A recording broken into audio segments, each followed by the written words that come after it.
नमस्कार, मैं कल्पना सिंह। जैसा कि हम सभी जानते हैं, इन दिनों हमारे देश में चुनावी माहौल चल रहा है। 5 राज्यों में विधानसभा चुनाव चल रहे हैं।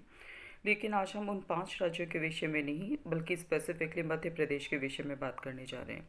क्योंकि मध्य प्रदेश से लगातार हिंसा की खबरें आ रही हैं और इस हिंसा के पीछे का जो छिपा हुआ कारण है, वो क्या है? क्या अचानक से ऐसा क्या हो गया?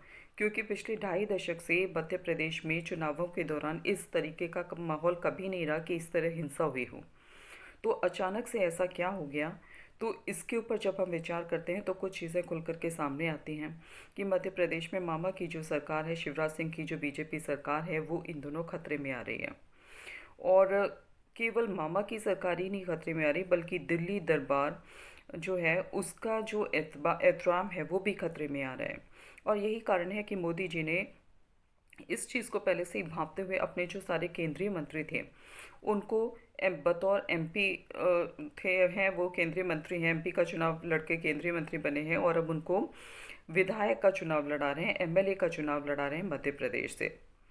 तो उनकी जो स्थिति है मध्य प्रदेश में, बीजेपी की स्थिति खराब थी, यही देख करके ये निर्णय लिया गया कि केंद्रीय मंत्रियों को उतारते हैं अगर बतौर एमएलए कैंडिडेट, तो हो सकता है कि वो बीजेपी के लिए जो हारी हुई बाजी है उसको जीत में कन्वर्ट कर सकें।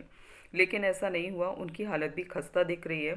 जनता का रुझान उनकी तरफ बिल्कुल नहीं है और इस बार जनता परिवर्तन के पूरा मूड में है।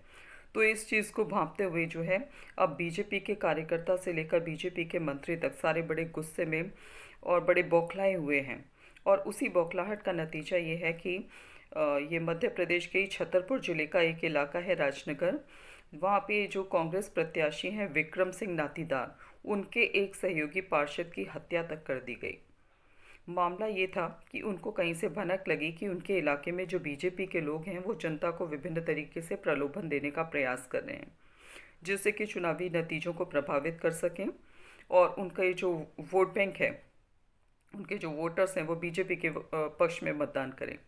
तो इसको रोकने के लिए जब वो वहाँ पर उस जगह पे उस स्थान विशेष पर पहुँचे तो उन्होंने देखा और उनसे बातचीत की, विरोध किया। तो इस बीच में उन्होंने अपने और लोगों को बुला लिया। तो जब उनका संख्या बल अधिक हो गया तो बातचीत और ज़्यादा बिगड़ने लगी। और उसी बीच जब इन्होंने निकलने की कोशिश की तो वहाँ पर इनके एक साथी की हत्या कर दी गई, जो कि पहले पार्षद रहे हैं। और ये जो कांग्रेस के प्रत्याशी हैं विक्रम सिंह नाती राजा, ये पहले भी इस इलाके से विधायक रह चुके हैं, मंत्री रह चुके हैं। तो अब इस तरीके की जो चीज़ें हैं, इस पर कायदे से और सुनने में आ रहा है कि काफ़ी पिछले 3-4 दिन से चुनावों को प्रभावित करने के लिए, चुनावी नतीजों को अपने पक्ष में करने के लिए बीजेपी के लोग जनता को बड़े पैमाने पर धन देना, बांटना, लिफाफों में डाल डाल करके शराब बांटना, साड़ियाँ बांटना कमल के फूल वाली, इस तरीके के प्रलोभन देने की कोशिश कर रहे थे। और इसको लेकर के पिछले 3-4 दिन से शिकायतें कांग्रेस के लोग, विपक्ष के लोग कर रहे थे। लेकिन इसके ऊपर चुनाव आयोग ने किसी तरीके का कोई संज्ञान नहीं लिया और ये करीब 10,000 के करीब विभिन्न स्तरों पर शिकायतें दर्ज कराई गई। लेकिन कोई मामला, इसमें कोई कठोर कार्रवाई अभी तक नहीं की चुनाव आयोग ने, और न ही प्रशासन ने कोई इन सब पे एक्शन लिया। और यही कारण हुआ कि बात बढ़ते बढ़ते जो है यहाँ तक आ गई कि हत्या तक पहुँच गई, हिंसा तक पहुँच गई, जो कि बहुत ही गलत है।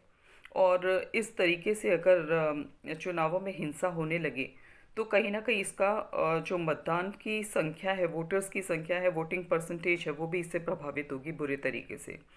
क्योंकि कोई भी हिंसा, वोटर जो है हिंसा को देखते हुए अपने घरों से बाहर नहीं निकलेंगे, वोटिंग नहीं करने जाएंगे। तो ऐसे में क्या होगा कि मतदान इससे प्रभावित होगा। तो ये जनता का जो मौलिक अधिकार है मतदान का, ये उसको प्रभावित करेगा, लोगों को हतोत्साहित करने का काम करेगा, डराने का, भयभीत करने का काम करेगा, जो कि किसी भी तरीके से लोकतांत्रिक देश में जिसको उचित नहीं कहा जा सकता है। तो इसीलिए ये गंभीर चिंतन का विषय है। अब हम आते हैं दिखाते हैं आपको वो वीडियो क्लिप जिसमें जो कांग्रेस के प्रत्याशी हैं विक्रम सिंह नातीदार, वो खुद सुनिएगा उनको वो क्या बता रहे हैं, किस तरीके से ये हादसा हुआ, क्या हुआ। जब हम लोगों को सूचना मिली कि टोरिया टेक से पैसे बांटते हुए अरविंद पटेरिया और उनके लोग चले आ रहे हैं, तो हम लोगों ने रने फॉल रोड से टोरिया पहुंचने के लिए चले। उस बीच में रास्ते में भैंसें बैठी हुई थी, तो भैंसों को जब तक हॉर्न ऑन बजाया इतने में उनकी गाड़ियां आ गई। तो विक्की बघेल और राधे बाबा इत्यादि ये सब लोग जो 15-20 गाड़ियों में थे, ये सब गालियां देने लगे। गालियां देते रास्ता छोड़ने के लिए मैंने इनको कहा, सब लोगों को, कि रास्ता छोड़ो, इनको निकल जाने दो। उस बीच में इन्होंने अपशब्दों का प्रयोग करते हुए कहा कि चढ़ा दो इन पे गाड़ियां। मैं जल्दी से गाड़ी के अंदर घुस गया। सलमान बेचारा गाड़ी के अंदर नहीं आ पाया और सत्यम शिवम बुंदेला जो हमारे यूथ कांग्रेस के अध्यक्ष हैं राजनगर विधानसभा के, उनके पैर में गाड़ी लगी। वो तरुण ने उनको खींच लिया, नहीं तो उनका भी वही हाल होता। हमारे भाई का कत्ल कर दिया गया और प्रशासन मूक बैठा हुआ। पीड़ित पक्ष का कहना है कि इस पर अभी तक पुलिस प्रशासन ने कोई जो है मामला दर्ज नहीं किया है, और जो नामजद लोग हैं जिन्होंने इस हत्या को अंजाम दिया है, इस पूरे कांड को अंजाम दिया है, वो अभी तक भी पुलिस की गिरफ्त से बाहर हैं। अब इसके साथ ही मैं अपनी वाणी को विराम देती हूँ। नमस्कार, जय हिंद, जय भारत।